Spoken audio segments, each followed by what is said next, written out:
हमें चलने का संकेत देती है।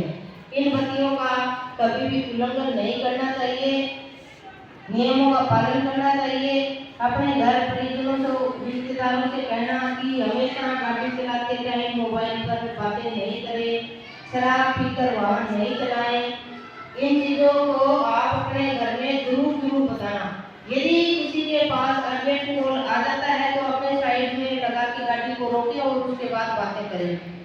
ये आपने देखा होगा, काफी बार पुलिस चालान बनाती है तो लोग वहाँ गालियां देते हैं। गालियां इसलिए देते हैं कि उनकी जेब से पैसे लगते हैं, वो सोचते हैं कि पुलिस वाले खुद की जेब में रख रहे हैं, लेकिन नहीं, पुलिस आपकी सुरक्षा के लिए ही चालान बनाती है, ना कि अपनी जेब के लिए।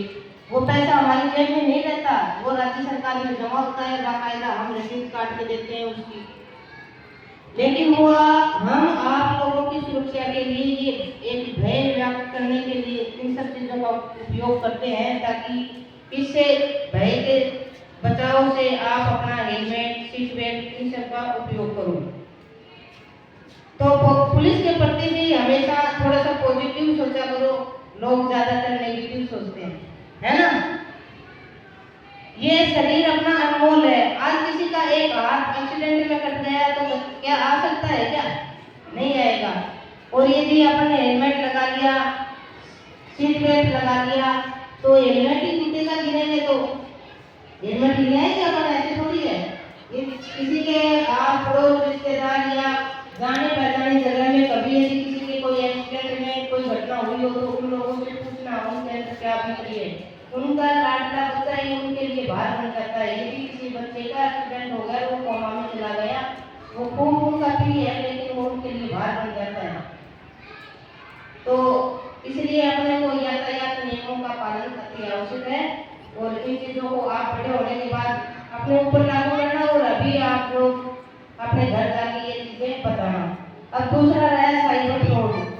आजकल किसी भी मोबाइल से कोई भी ओटीपी आ जाता है, अपने को दर्शा देते हैं कि भाई ये इसको ओके करो, क्लिक करो, दबाओ, ये बताओ, तो ऐसे करके अपने साइबर फ्रॉड के शिकार हो जाते हैं। तो शादी का कार्ड दे देते हैं, काफी बार व्हाट्सएप पे शादी का कार्ड आ जाता है और वो नंबर अपन जानते नहीं, उस शादी के कार्ड को अपन देखने के लिए डाउनलोड कर लेते हैं।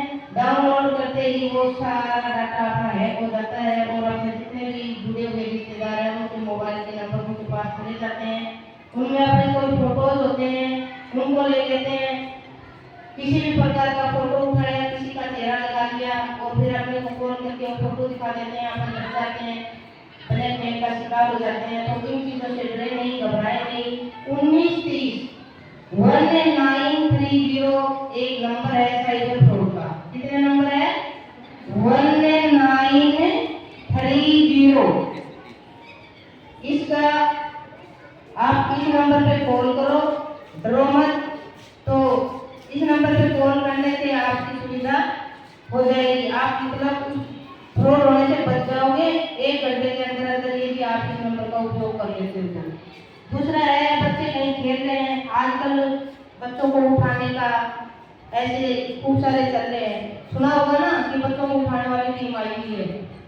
ऐसा आपको कहीं लग रहा है तो आप एक नंबर है 1098 1098।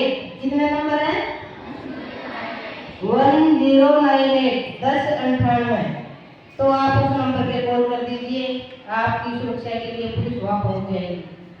बच्चियों से संबंधित मैं इतना कहना चाहूंगी कि यदि आपके साथ कोई भी बात होती है, जैसे आप स्कूल आ रहे हो घर से चल के, कहीं भी गली मोहल्ले में, रास्ते में, सड़क पे, आसपास में कोई आपको 1 या 2 2 5 जो भी इकट्ठे होकर कहीं बच्चे आपके बारे में कोई किसी भी बात करें, तो आप पहले तो उनका वहीं पे विरोध करो। यदि आप विरोध नहीं कर सकते तो माता पिता को बताओ, माता पिता को भी नहीं बता सकते तो अपने टीचरों में से किसी मैम को, सर को, किसी को भी बताओ। यदि आप इतना भी नहीं कर सकते तो 1090। कितने नंबर?